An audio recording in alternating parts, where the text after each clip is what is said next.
მოგესალმებით, მიმოსალმებით ტელემოყურებელს, დიდი მადლობა მოწვევისთვის. ის ფაქტები, რაც თქვენ ჩამოთვალეთ, ძალიან ნათლად მეტყველებს იმაზე, რომ რეალურად ქართულ ოცნებას აღარ დარჩა უკვე აღარანაირი გამოსავალი. მათ აღარ ყავთ არც ერთი მეგობარი ევროპაში, მათ არ ყავთ არც ერთი მეგობარი სოფლიოში, ვინც მათ პოზიციას იზიარებს. ისინი ფაქტობრივად უპირისპირდებიან ახლა ყველას მათ გარშემო. რეალურად ის განცდა, რომელიც მათ უნდა რომ შექმნა, რომ თითქოს არსებობენ ქვეყნები, არსებობენ ცალკეული პოლიტიკოსები, რომლებიც არ იზიარებენ ან ოთოს დასკვნას ან არ იზიარებენ ასე ვთქვათ, მიმდინარე პროცესებში გამოკვეთილ აზრს, არის თავიდან ბოლომდე პროპაგანდა, არის თავიდან ბოლომდე დეზინფორმაცია და კიდევ ერთხელ ისინი ცდილობენ რომ რაღაც დაჩენილი, თავიანთი დარჩენილი ამორჩეველი კიდევ ერთხელ აი დატოვონ ამ ტყუილში. მაგრამ რეალურად ჩემი აზრით სიტუაცია უკიდურესად რთულად არის მათ თავს.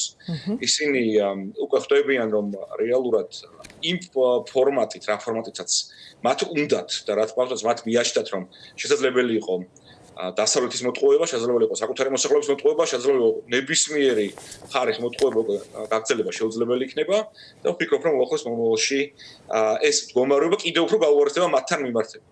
ანუ ჩვენ ფაქტიურად ეხლა ვართ იმის მოწმენი თუ როგორ ახდენს საერთაშორისო თანამეგობრობა ძალიან კონკრეტულად ყველაფრისთვის საკუთარი სახელის დარქმევას, ადამიანების დევნის, ადამიანების წამების, ადამიანების მოწამვლის კონკრეტულად შეფასებას საერთაშორისო ორგანიზაციების დოკუმენტების მიერ, რასაც რასაკვირველია მოყვება სამართლებრივი პასუხისგებლობა, რასაც მოყვება სამართლებრივი რეაგირება და ამისათვის მათ მოუწევთ პასუხის გაცემა. შესაბამისად, ეხლა რაც რამდენიც არ უნდა ისაუბრონ, რაც არ უნდა მოიფიქრონ, რა ტყუილებიც არ უნდა ისაუბრონ, ხო, გუშინ დღეს უსმენთ წარმოუდგენელი ტყუილების ორიენტელია, ხო, ცალკე ეგრეთ წოდებული პარლამენტის თავმჯდომარე, ცალკე ივანიშვილის საკუთარ მინისტრი. ისინი ასე იგი ყოველ წუთიერად ყვებიან ტყუილს, თითქოს რაღაც შეცდომები იქნა დაშვებული, თითქოს არ იყო საკმარისი, რამდენიმე გადაცდომა. მთელი მსოფლიო მათ გარშემო არის ტყუის და მხოლოდ ქართული ოცნება გამოდის მართალი. ანუ წარმოგიდგენიათ, ანუ მთელი მსოფლიო, ყველა მათ გარშემო ვიც არის ტყვანი და მხოლოდ ქართული ოცნება ვითომ ესე იგი მართალი და მხოლოდ მათთანაც ჭეშმარიტი. ვფიქრობ, რომ ყოველას უკვე ცხადია რამ მდგომარეობაში იმყოფებიან, ვფიქრობ, რომ ძალიან ნათელია, რომ მათი ეს მცდელობა რომ რაღაცა ფორმით ჩარჩოებში მოვაქციონ ახლა. აი ეს სრული უკანონობა რაც ხდება საქართველოში ბოლო 3 წლის მანძილზე განსაკუთრებით, ვფიქრობ, რომ სრულიად განწირულია წარუმატებლობისთვის და მე მიმაჩნია, რომ ისინი ნამდვილად ეს მდგომარეობა კიდევ უფრო გაუარესდება მათთან მიმართ. კი ბატონო გიგი, თქვენ ახსენეთ უკვე ოცნების ასე ვთქვათ ლიდერების რეაქციები ეუთოს მოსკოვის მექანიზმის დასკვნასთან დაკავშირებით და ხო როგორც თქვენ აღნიშნეთ 3-4 გადაცდომა იყო და ირაკლი კობახიძე დაგვპირდა რომ ესე იგი საგანგებო ბრიფინგს ჩაატარებს და დეტალურად ისაუბრებს ამ თემაზე რა იყო ტყუილი იმ დასკვნაში თითქოს და რის შესრულებას აპირებენ. მაგრამ ფაქტია რომ არაფერი კონკრეტული და ქმედითი ნაბიჯების გადადგმას არ აპირებს ოცნება და არ აპირებს ის საკუთარი თავის დასჯას. ხო, ალბათ ეს არის ყველაზე მნიშვნელოვანი რაც აინტერესებს ახლა ჩვენ საზოგადოებას. რა ხდება ამის შემდეგ? მოსკოვის მექანიზმი უკვე დასკვნა არსებობს, ქართული ოცნებას პოზიცია არის ისეთი როგორიც არის. რა ხდება ამის შემდეგ? უკვე რა კონკრეტული ქმედითი ნაბიჯები შეიძლება გადადგას საერთაშორისო საზოგადოება? ამ დოკუმენტის ასოხად ამ დოკუმენტის შედეგად შესაძლებელია, როგორც შეგვიძლია ამის უკვე რეალური ფაქტური მტკიცებულება არსებობს, რომ რეჟიმის გამაძლიერებლები, რეჟიმის წარმომადგენლები შესაძლებელია აღმოჩნდნენ სამართლებრივი პასუხისმგებლობის ქვეშ. ეხლა გამიჭირდება იმაზე თქვა, როგორ მოხდება მათთან მიმართებით, თითოეულ მათთან მიმართებით ამის ამოქმედება, მაგრამ ეს დოკუმენტი ქმნის იმის შესაძლებლობას, რომ რეჟიმის წარმომადგენლები რეალურად გასამართლებულ იქნან საერთაშორისო ფორმატით. შესაბამისად, ეს დოკუმენტი არის უკიდურესად მნიშვნელოვანი, არის უკიდურესად მოცულობითი და არის უკიდურესად დეტალურად დაწერილი ყველა ის ბრალდება დადასტურებული ფაქტი, რაც ჩვენ ყველა ვიცით, რომ რასაც ადგილი ქონდა, მაგრამ რასაც ესენი ეწინააღმდეგებოდნენ ბოლო წლების მანძილზე პოლიტიკური განსაკუთრებით ადამიანების მიმართებით აი ქიმიური ნივთიერების გამოყენებას, ადამიანების წამებას, დევნას და ასე შემდეგ, რაც რასაკვირველია, რეაგირების garaშე ფიზიკურად ვერ დარჩება. ხო, ანუ შეუძლებელია, რომ ერთის მხრივ არსებობდეს ესეთი დამოკიდებულება საქართველოს თანამეგობრობის, ესეთი ძალიან მკაფიოდ ჩამოყალიბებული აზრი, შეხედულება იმასთან დაკავშირებით, რაც ხდება საქართველოში და მეორეს მხრივ ამის განკეთებლები დადიოდნენ დაუსჯელი, დადიოდნენ, ასე ჩვეულებრივ არ იმჩნევდნენ ამ ყველაფერს, ხო. ეს აბეშტილება, ეს განცდა, რომელიც მათ უთხრათ, რომ შექმნან თითქოს და რომ მათთანაც ვიღაც საუბრობს, ესეც საკმაოდ ასე თქვა, ცინიკური ვინაიდან ისინი ელაპარაკებიან მხოლოდ რუსეთთან დაახლოებულ პოლიტიკოსებს. თქვენ იცით არა, რომ ალბათ წარმოგვიდგენთ გაგზავნილი სტრასბურგში, გაგზავნილი ევროპაში. ისინი ელაპარაკებიან მხოლოდ იმ ადამიანებს, რომლებსაც აქვთ კონკრეტულად რუსეთის მხარდამჭერი პოზიცია, რომლებიც აშღანებენ რუსულ გზავნილებს, რომლებიც ზიან რუსულ პროპაგანდაზე თავიდან ბოლომდე და ეს ადამიანები უნდათ მათ წარმოგვიდგინონ ჩვენ როგორც თითქოს და თავისუფალი ევროპული ასე ვთქვათ, ალტერნატიული აზრი.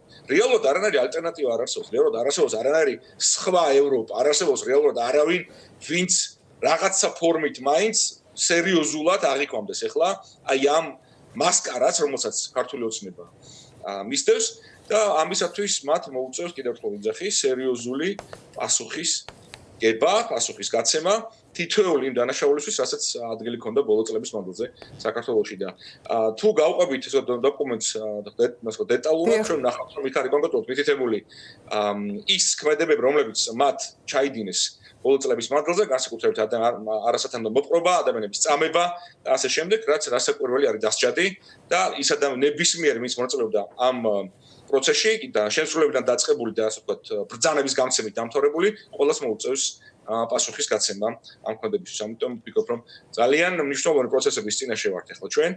ვფიქრობ, რომ ეს რეალურად პროცესი იმდენად აჩქარდა მათთან მიმართებით, რომ არ ვიცი ვის ჯერა კიდევ საქართველოში, რომ რაღაცა სახის მომავალი არსებობს ჩვენი ქვეყნისთვის ამ პოლიტიკური პარტიასთან ერთად. როგორ შეიძლება საქართველოს მილაპარაკოს ევროპასთან დაახლოებაზე, ცივილიზებულ სამყაროსთან დაახლოებაზე, ან რეალურად დასავლურ სამყაროსთან ერთად ყოფნაზე ქართული ოცნების, ასე ვთქვათ, ქართულ ოცნებასთან ერთად. ეს ფიზიკურად უკვე გამორიცხულია. ამას ვეღარ ხედავენ ვერ ჩვენი პარტნიორები, ეს ფიზიკურად ჩვენ ვიცით, რომ დიდი ხანია სიმართლეს არ შეესაბამებოდა, მათი ეს მტკიცება, რომ თითქოს ისინი ევროპისთვის ყველაფერს აკეთებენ, ამ ზად არიან რაღაც ეგრეთ წოდებულ ბრჭყალებში გადატვირთვისთვის, ეს არის ყველაფერი ზღაპარი, მათ ისინი არ არიან აღიარებული არავის მიერ, რაც დასავლეთის მიერ, არც ევროკავშირის ევროპული ქვეყნების აბსოლუტურ რესურსს, არც ამერიკის მიერ. შესაბამისად, ეს პოლიტიკური ძალა მათ უკვე აღარ აქვთ აღარანაირი შესაძლებლობა რაღაცა ფორმით ჩვენი ქვეყანა დაახლოვონ დასავლეთთან რაღაცა ფორმით უზრუნველყონ ჩვენი ქვეყნის მოქალაქეებისთვის უკეთესი მომავალი. ამიტომ ჩვენ უნდა გამოვიდოდეთ შესაბამისი დასკვნები. იქიდან რაც ხდება ახლა ჩვენს თავს უნდა ძალიან კარგად გვესმოდეს, რომ ქართული ოცნება ძალიან ცუდი შედეგებით ასრულებს საკუთარ ეგრეთ წოდებულ მოღვაწეობას და ამ ყველაფერს აქვს ძალიან კონკრეტული სამართლებრივი შეფასება, რასაც ისინი ვერაფრით ვერ გადაფარავენ, ვერც იმ ტყუილებით, რომ არაპროფესიონალი იყო ანგარიში შემდგენი, ვერც იმ ტყუილებით, რომ დრო იყო არასაკმარისი და სამშაბათს გაუგზავნეს და 4 შაბათს დაეწერა და 100 გვერდი ვერ წაიკითხა თურმე და არც იმ ტყუილებით, თურმე 2 დღეში არის ანგარიში დაწერილი.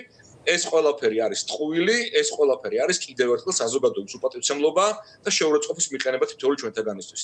ქართულ ოცნებას აღარ გააჩნია რეალურად არანაირი საფუძველი და არანაირი შესაძლებლობა იმისა, რომ რაღაცა ფორმით ასე ვთქვათ, ჩვენი ქვეყანას შეუწყოს ხელი ჩვენი ქვეყნის განვითარებას, ჩვენი ქვეყანა დაახლოს დასავლეთთან. ამიტომ ანუ პრაქტიკულად ამ რეჟიმს აღარ აქვს ბიძინა ივანიშვილს კარგი გამოსავალი, მან ან უნდა აღიაროს ის ჩადენილი დანაშაულები, რაც თავადვე ჩაიდინა და დასაჯოს საკუთარი თავი, ანუ ამ დანაშაულის ჩამდენები, ან ამას გააკეთებენ საერთაშორისო სასამართლოები და ბოლოს ბატონ გიგი რომ შევაფასოთ, ჩვენ ვნახეთ რომ დღეს საქართველოს საკითხი ევროკავშირის საგარეო საქმეთა მინისტრების შეხვედრაზე დაემატა სხვათა შორის მას შემდეგ, არ ვიცი, აი მაინტერესებს თქვენი აზრი, ეს იყო დამთხევა ეუთოს მოსკოვის მექანიზმის დასკვნის გამოქვეყნების შემდეგ დაემატა ეს საკითხი. აი როგორ ფიქრობთ, არის ეს ერთმანეთთან კავშირში და დღესაც ამბობდნენ იქ შეკრებილი საგარეო საქმეთა მინისტრები, რომ საქართველოს ხელისუფლება განაგრძობს არასწორი მიმართულების სვლას და ჩვენ ვხედავთ, რომ ეს გზა მიდის ჰააგაში და რა უნდა გააკეთოს ევროკავშირმა კიდევ უფრო მეტი ამ ვითარებაში საქართველოსთვის. აი რა შეიძლება ამ მიმართულებით ველოდოთ ჩვენ? ამ გადაწყვეტილებას დღევანდელ სესიაზე საგარეო საქმეთა დღევანდელ სესიაზე საქართველოს საკითხის დამატების მე უფრო დაუკავშირებდი რამდენიმე დღის წინ ეგრეთ წოდებული ვაიმარის სამკუთხედის მიერ გაკეთებულ განცხადებას, სადაც გერმანია, საფრანგეთმა და პოლონეთმა ერთობლივად, ასე ვთქვათ, ძალიან კონკრეტულად შეაფასეს საქართველოში არსებული მდგომარეობა. მე ვფიქრობ, რომ ვინაიდან მოხსენებლები დღეს საქართველოსთან მიმართებით იქნებიან გერმანია და საფრანგეთი, სწორედ მათი ინიციატივით მოხდა, შედაც რომ აი ვაიმარის სამკუთხედის განცხადების შემდეგ და რასაკვირველია ეს ყველაფერი არის თანხმედრაში, რასაკვირველია მდგომარეობა საქართველოში, განსაკუთრებით აი წარმოუდგენელი უკანონო კანონმდებლობის და ასე ვთქვათ წარმოუდგენელი კანონების მიღების შემდეგ უკვე ჩვენი მეგობრები ხვდებიან, რომ ამას სჭირდება შესაბამისი რეაგირება და ჩვენ ალბათ დღეს კიდევ ერთხელ ნახავთ ძალიან მკაცრ განცხადებებს, ძალიან კონკრეტულ შეფასებებს იმ მდგომარეობისა, იმ დამოკიდებულებისა, რომელიც არსებობს ევროპაში, საფრანგეთსა და გერმანიაში და გვექნება კიდევ ერთხელ ძალიან მკაფიო სურათი იმისა, თუ როგორ აფასებენ ჩვენი დასავლელი პარტნიორები, მე ვგულისხმობ ქართული ხალხის დასავლელი პარტნიორები და მეგობრები, პოლიტიკური პარტია ქართული ოცნების მიერ განხორციელებულ საკანონმდებლო ცვლილებებსა და აი ამ სრულად წარმოუდგენელ შემზღუდავ კანონებს.